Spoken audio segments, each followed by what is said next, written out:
Hi, you're listening to Bill Selak Talks. My name is Bill Selak. This is me talking. And I talk to people sometimes, not just alone in a room or a car.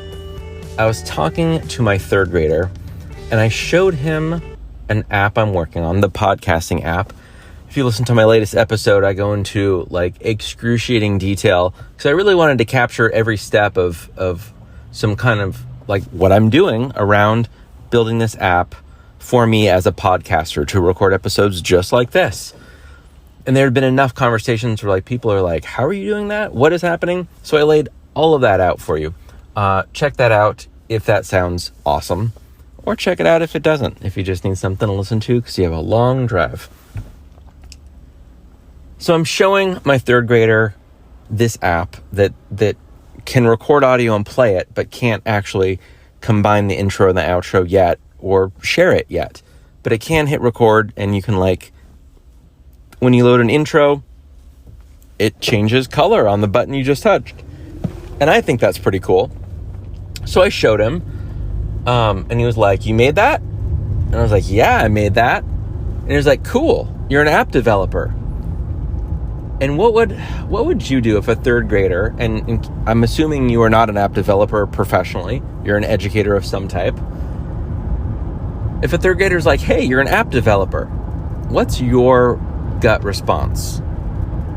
Mine was, well, not really, because I mean, this is ChatGPT, and he was like, did you make it? Yes. Well, then you're an app developer. And how, I try not to make this episode from the mouths of babes. It feels so condescending and, I don't know, anecdotal that may be completely made up. But wow, what an insight.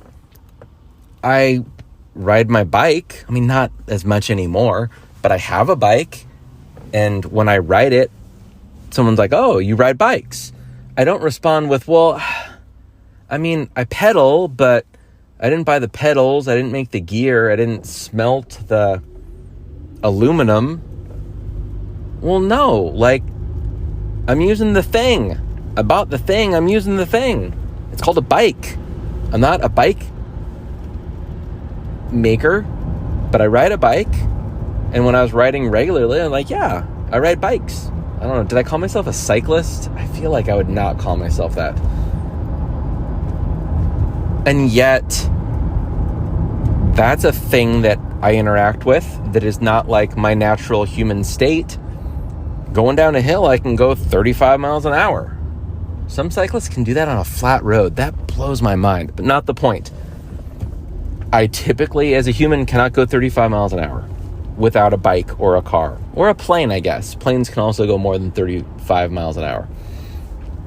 And yet, when it's develop an app in a creative way, I have this block that he did not have, right? Third graders born in 2015-ish hear that story, and the response is not, well, I mean, you use a thing to make it for you. He's like, no, you're an app developer.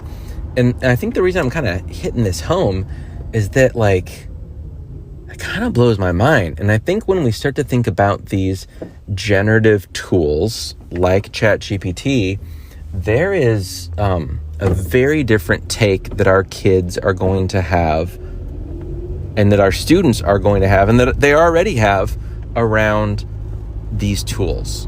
It's not use this to do a thing that you otherwise couldn't do. My goodness, am I not a musician because the stuff I record in GarageBand, I should be recording on tape? Well, no, of course not.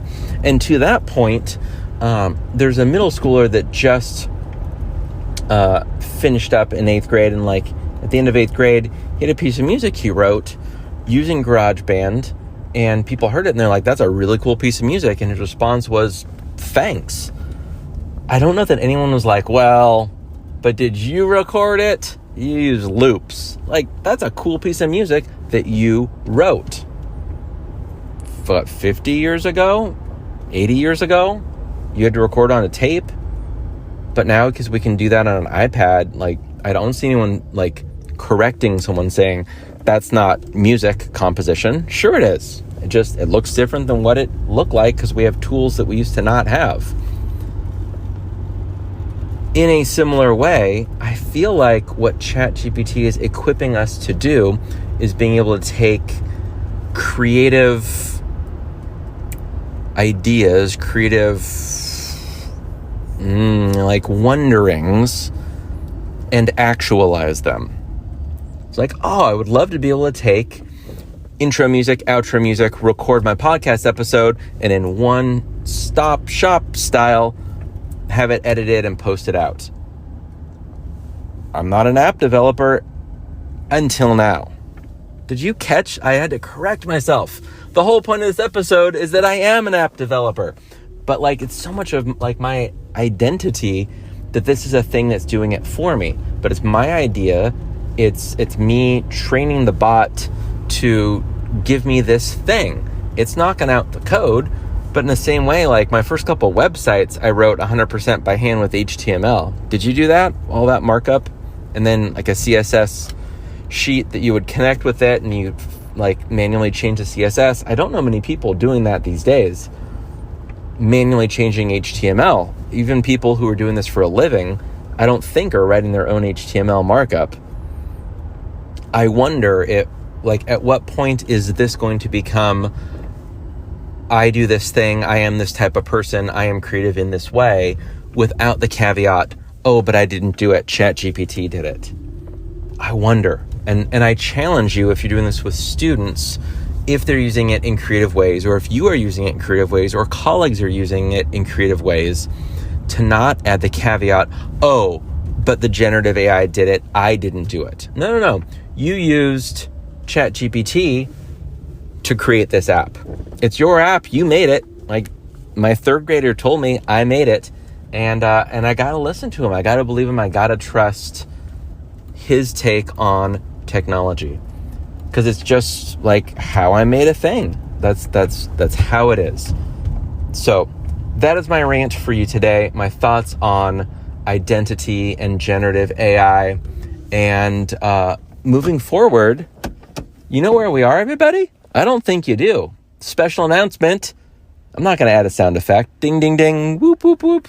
I just did. Oh, wow. That was embarrassing. But I'm going to leave it. You know what? We all earned that one, because this right now is episode 99, which means the next episode is episode 100.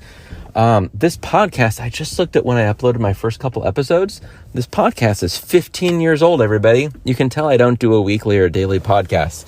I would have hit that milestone a long time ago.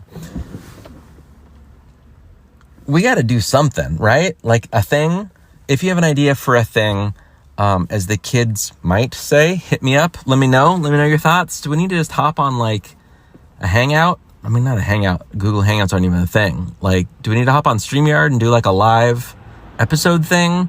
Do we need to be like a Christmas spectacular? Knock, knock. Who could that be at the front door? Let's find out. Hey, look at that. It's my old friend coming to say hello. Should we do something like that? Would that be fun? I wonder. Maybe after Thanksgiving, we'll get that together after a school day for all of us. So I wonder. But I'm excited. The next time you hear this, it'll be episode 100, triple digits. All right. Does that mean, though, I need to go back and add an extra 0 to all my episodes? Is it BST001? Do I have to rename all of them now? I think I'm going to not do that. I didn't have the foresight. But anyway, it's exciting. It's a milestone. We'll celebrate somehow, some way. I mean, not some way. Some way it's going to be a podcast. That part is set. Anyway, when you're doing generative AI, don't add the caveat, and do celebrate 100 of a thing. Celebrate in the way that a kindergarten class celebrates 100 days of school. Yeah. All right. Thanks for listening. My name is Bill Selak. This has been me talking.